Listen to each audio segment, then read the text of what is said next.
جنبشی کرێکاری لەو ساڵانەدا دەبینین کە قەدەمێکی زۆری ڕوو بە پێشێ هەڵگرتو و ئێعترازاتی خۆیان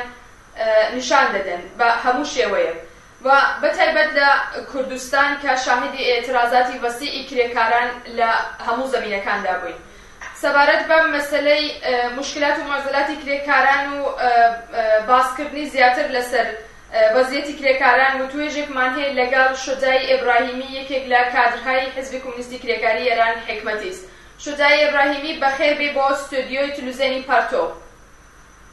سپاس دەکەم لە وەختێکە بە من داپانان، زۆر سپاس.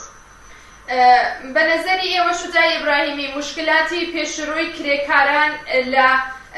فعالینی کرێکاری لە کوردستان چۆنە و مەسەلەکە چۆن دەبینی؟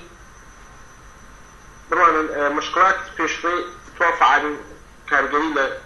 بەتایبەتی لە کوردستانە لەوانەیە کێشەهای ئەمنیەتیە، کێشەی ماڵیە، کێشەی نەبوود تەشەکلە، نەبوود ئێتحادە، ئەمانە وەچێ عمومیەکەیە لە وەچێ اختصاسیەکانیچە کێشەهای مختلفی ها لە پێشڕۆی فعالین کارگەری و کرێکاری کۆمونیست لە کوردستانە بەتایبەتی چونکە هەوە ئەزانن جامعەی کوردستان بە جامعەیەکی حەزب یافتە پێشرەفتەتر لە مزای سیاسیە و لە مزای احترازیەوە هەروەها ئەزانین کە جنبش کرێکاری دەستاوەرهای گەورەیەکی بووگە لە چەند ساڵە ئەخیرا لەم 10 ساڵە قەتعەن بەشی ویژەی لەو دەستاوەردێنە کە ئەوە ماڵمەی هەشتما سۆژانی کودەکان و فرێ لە فستیواڵ و لە نەزەر فەرهەنگی و فەرهەنگی کرێکاری کۆمونیستی لە جامعەی ئێرانە بەتایبەتی کوردستان بەخش جامعەی کوردستان بەش پێشڕەوەکەی بووگە و ئەوێنین لەم ئاخرگەلەوە چەندین تەشەکل و کمیتەهای کارگەری و فعالین جەمعهای فعالین کارگەری کمیتەهای دفاع لە کارگەری زیندانی ئەکسەرەن نیروی ئەسلیەکەی هەر لە جامعەی کوردستانە بەتایبەتی چونکە جامعەی کوردستان هەروەها کە باشتر دەزانن هەم بەشی ویژەی لە فعالین کارگەری کارەکەن لە شوێنهایەک مختلف لە ئێرانە وەک ئەسەریە، پارس جنوبی، وەک تاران و تۆرۆز و شارەکانتر. ئەمە یەک وەچە اختصاسیەکەیە و وەچە عمومیەکەی چێوسەکی جامعەی کوردستان هەمیشە بە دەلیلێ فەقر و بێحقوقی کە لەو جامعە هەسی بۆ خەڵکی کرێکار و زەحمەتکێش لە ئێرانە بەتایبەتی جامعەی کوردستان ئەو فەقرە بەرچاوترە هەمیشە احترازیش زۆرتر بووە بەتایبەتی لە 10 ساڵە ئەخیرا شوێنەوارێک لە تەشەکولیابی لە تەشەکولپەزیری لە جامعەی کوردستان بوو تەبەقەی کارگەر و چ بوو ژنان کارگەرکرد بەخشە ئەسڵی ئەو جامعە مەحسوبەون ئەوینی ئەگەر ئێمە بڕوانین بە مشکلاتێ کە هەست لە سەرڕووی فعالین کرێکاریە ئەوەڵین عاملە ئەسڵی تفرق بين فعالين كريكاريا يعني أولئك فعالين كارجري إسا بحر بيروبوتشون باوركو يا بحر جرايشيكو متاسفانه مين أو يكزر فيك مشخصة يعني أجل زرفاي كيشاسو كميتهاي كارجري كميتها ما عندي اتحادية ذات كارجران إيران أم زرفاي موجودة شك أجل هست فعالين كريكاري بخش أصلي يعني بخش رجال منفردانة فعاليتك وحتى لاش النوع زرفنا وكما كان زرف هاي جديد موجود به يكيك لو أنا منفرد بونه كارجرين كومونيست وفعالين كارجريا دو من فاكتور أصلي متاسفانه فضای خفقان و سرکوب و فضای امنیتی که هست بسر ام فعالینا یعنی به محض هر گونه دست پیکردن فعالیت یک علمی به ناو طبقه کارگران جمهوری اسلامی به شانتاژ و به هر گونه به پرونده سازی سعی کن فعالینه یا خونسای هم کاتو یا بیان نگو زندان و بیای مدتی که زندگی یک فردی که چه زندان تحت تاثیر قرار گرفت نخواهی زندگی هم پاشنت به یکا اما انا عواملی که لدرجه اول وجوه قرار گرفت عوامل بقول حاشیه‌ای چست بدوره جنبش کارگری بتایبەت کوردستانە ئەوەی چ وەسە کە فعالین کرێکاری هێشتا بۆ دەرەجە کە ڕۆحیە تەشەکولپەزیری ئێمە پێژنا جنبش کارگەریە بۆ دەرەجە کە ڕۆحیە تەشەکولپەزیری ئەشێبوێ یانێ دموکراسی کارگەری ناو تەشکیلات کارگەریە متاسفانە فرە بەرچاو نییە ئەگەر هەست کەمە متاسفانە ئەوێنین ئەگەر تەشەکولێک یەک زەڕە پائەگرێ بە کوچکترین اختلافێکەوە بە چەند شاخە منشأ بوي بكوچكتين اختلافك وأويني مثلا كوميتي همایی سالهای پیش بو بدو شاخه بكوچك اختلافاتي كنب شاید حتى اختلافات مهم به ولی اساسنامه تاثیر قرار ناده مثلا ممکنه دو کارگر لناو تشکلك دو بیرو بوچون متفاوت یانده ولی لسر اصل و بنمای تشکلك هیچ تاثیر دا نامه اختلافات سر جگه خود ولی کار روتین تشکل کارگریتا بنظرم على امرولا اشما لحاز كان فعالين كارجري كومونيست بپی احترام بو نظر متقابل خویان و مرزبنی دانان به جریانات راسا اشیاء ما ام بیرو بوچونمان به که اگه های بنا تشکلی که یا اگه ظرف کسی نوع ظرفا که اما هین اگه ساید مخالف اما هست بالاخره داین بحث تبادل النظر بشیوهی که متمدنانه لمجمع عمومی که اقلیت و اکثریت اگر اکثریت رأی دابه اما مطمئنا اقلیت شيء تبعيت كان للرأي اکثریت اما بم بوچکترین آسوار دموکراسی کارگری به میجنیت. بله شجاع ابراهیمی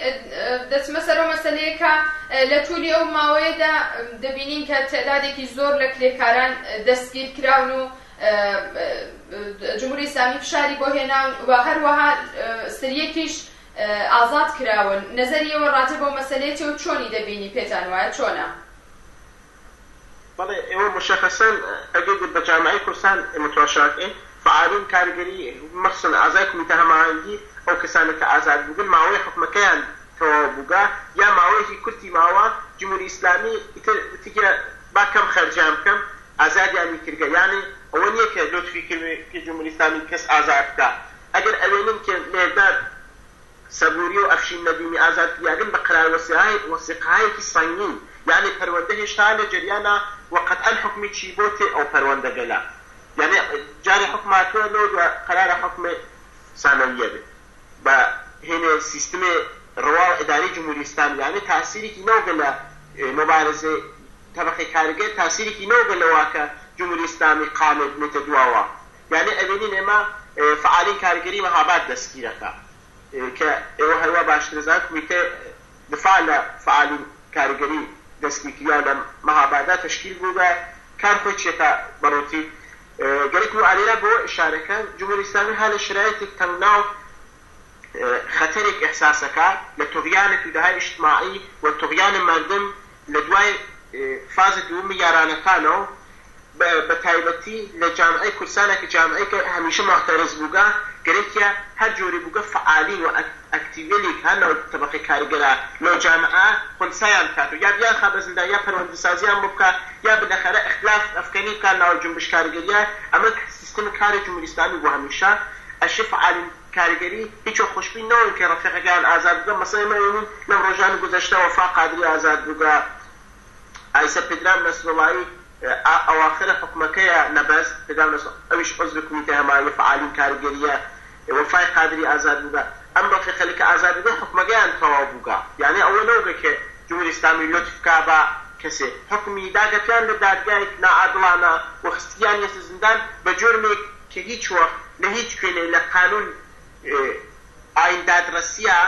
يعني قانون قوى قضائية كقانون يهست بو حكم دان بناو آین دادرسی اگر او قانون آین دادرسی چندین جلده بیخونی لأولو دا آخر هر کس لهیچ کنی که او جرمش ناسایی نوگه بو هیچ کس يعني جرم اکمانیه ما عضویت دا تشکلی که علنیه و فقط کاری وسکه کارگر دفاع که لحقوق کارگر دفاع که یا تشکل کمک کارگر متشکل به لهیچ کنی لقانونه لنسیانت اما مجرمه ولی جمهوری اسلامی دستی بازه بو شانتاج کردن بو پرونده سازی کردن بو فعالین کارگری بتایبت بو فعالین کمیته هماهنگی اتحادیه آزاد کارگران ایران همیشه نو کارگریه کرده و اونیه که جمهوری اسلامی دستی بسیابه فقط دیگه مهم واسه که رفیقی که هم به دوری کنه تشکلی که ایسه چه کمیته هماهنگی به چه اتحادیه آزاد کارگران به چه قانون دفاع حقوق دکان یا هر جیبه کتن اشو رفیقی ده به فاصله کوچکترین رفیقی اگر دستیره به حتی هن نکن که او رفیقه یا موافق نظر اوانه یا مخالف نظر یانا ئایا ئەیناسن یا نایناس ئەشی حتمما لە ئەسرع وەختە احترازکردن بۆ دەستگیری گەلە احترازکردنیش ئەوەسە کە جمهوری ئیسلامی بالاخره لە سیستم خۆیان ترسی هەست لە جەمەوبوونەوەی خەڵک لەبەر ئیطلاعاتە لەبەر دادگا و ئەمانە فازیێنی مثبەتێکە فەرموو هەروە کە ئێوە باستان کرد و ئێمەش دەزانین کە حکوومەتی سەرمایەداری ئیسلامی کارێکی کردو کە شەرایەتێکی زۆر سەخت بۆ کرێکاران بە وجود بێنێ و هەر ڕۆژێ بە دەستگیرکردنی کرێکاران ژیانیان بخاتە خەتەر و مشکلاتێکی زۆریان بۆ وجود بێنێ. بە نەزەری ئێوە لەم شەرایەت و ئەوزا و ئەحواڵەدا کە جمهوری ئیسلامی بۆ کرێکارانی بە وجود هێناوە وەزیفەی کرێکاران لەو وەزیەتەدا لەو ئەوزا و ئەحواڵەدا چێوە دەبێت چ بکەن؟ ڕێگەچارەتان چییە بە نەزەری ئێوە؟ بە نەزەری ئێمە بەخۆی معروف ئێمە وەک ئینسانهایی کە لەو جامعەوە هاتین و زندگیمان کردووە و ساڵها مبارزەمانتیان کردگا ئەوەسە کە ئەوەڵەن کە ئێمە بەحسی کاریگەر منفرد ناتوانێت هیچ کارێکە بە نەزەر نەشێ چه ظرفی موجود است کمیته‌های کارگری موجود اتحادیه آزاد کارگران چه ظرفایی که لآینده شکل گیره کارگران به دور او ظرف لا متشکل بن بل هنشتیش کارگران متحد متشکل بن یعنی به یک نفر و دو نفر و به جمع بونه و یک بر اداره اما تشکل موجود نه و قطعا نشه بس ما بس فعالین اصلی و فعالین پیشرو کمونیست و فعالین کارگری لو جامعه و بتان تشکلات خوان بان زەوی سفتە و محکەم دابنن لەم سورەتا هەست کە کارگەری ئەگەر تەشەکل بەدەستیەوە بێ یعنی ناو تەشەکلێک مستەقل لە کارفەرما و دەوڵەتا بێ لێنای تر سایب ڕەوی هەست بەحسێ ئێمە ئەوەسە کە ئیمڕۆ ئەوێنی جمهوری ئیسلامی حمڵاکا بە کمیتە هەماهەنگی بە ئەتحادیە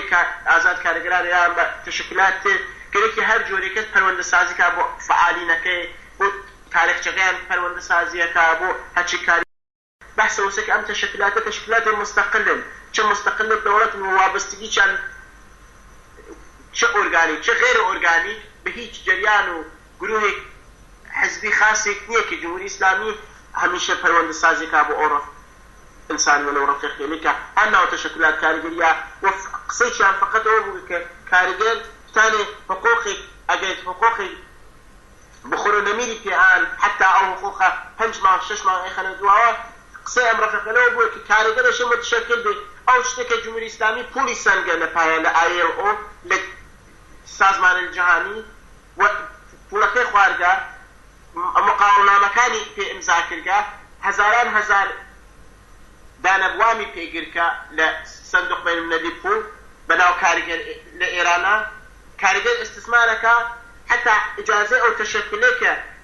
تواو منابع جيشي خوارج الجمهورية الإسلامية هنايا بحث ما وسكر فعالين كارجري لأسرار وقتها دغدغان هو متشكل بن بدوريتها متحد بن حتى أجي كوش في اختلافي كي كانت سايكن إمرو روج أو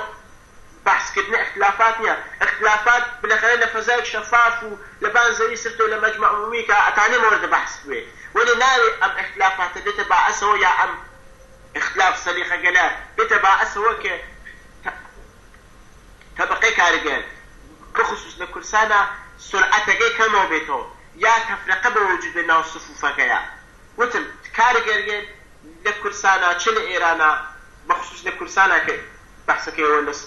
سرابة جغرافيا كرسانا طبقي كارجر بحث وسكة طبقي كارجر فعالين كارجري هيج قونا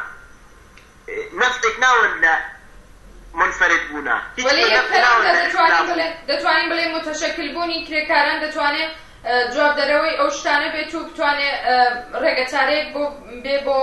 پێشکەوتنیان بەڵێ هەم متشکل بوونیان ئیسەکە ئالەم شرایەتاکە کارگەرێن هەنە زندانە پدرام نەسڵڵاوی وەفا قادری تازگی ئازاد بووگا چ بەسا دوو ڕۆژتر پەروەندەسازی تریان بۆ بکەن ئەم ڕەفیقگەلە لە زندان ئازاد بووگە ئەم ئینسانگەلە هیچ جۆرمێکیانەوە بەغەرز حەقتەڵەبی مێداد سەبووری و ئەفشین نەدیمی دوودانە کارگەری کە من ساڵها ناسی گیانمان چون بالاخره من خۆم عضو کمیتە مانگی بوو بن دەورانێ ساڵها ئەم ئەفراد من ناسیگە أعزائي كمية همانجي ديجا معنا كارجرهاي بقول كارجرهاي ساختماني حتى كوچكين حقوقي كانوغا هل ساجن شوجن لە جێگەیەکە بەناو وەک هەرێم کوردستان لە بێحەقترین جێگا کاریگەریان کردگا تەنها جرمیانەوە بووگە چووگن لەنا کاریان کردگا خۆ جمهوری ئیسلامی مجرم ئەسڵیە زەحمەت کێشی جمهوری ئیسلامی کار فراهم کە کە کارگەر هەم مەسر بچێتە هێنە کار بکە بۆ سادگیە متاسفانە جمهوری ئیسلامی هەمیشە هەر بەشێ پەروەندەسازی و بۆ فعالین کاریگەری قەتعەن ئەم ئەفرادا کە یەک نەفەریان هیچ گونە وابەستگی ئۆرگانی بە هیچ تشکیلاتی نەوگا هیچ گونە جرمێک مرتکب نەوگا حتا بۆ کتێوە کۆنەپەرستانەی قانون ئایندادرەسی جمهوری ئیسلامیە و حتا لە نێچە ئشارە نەوگا کە تۆ ئەگەر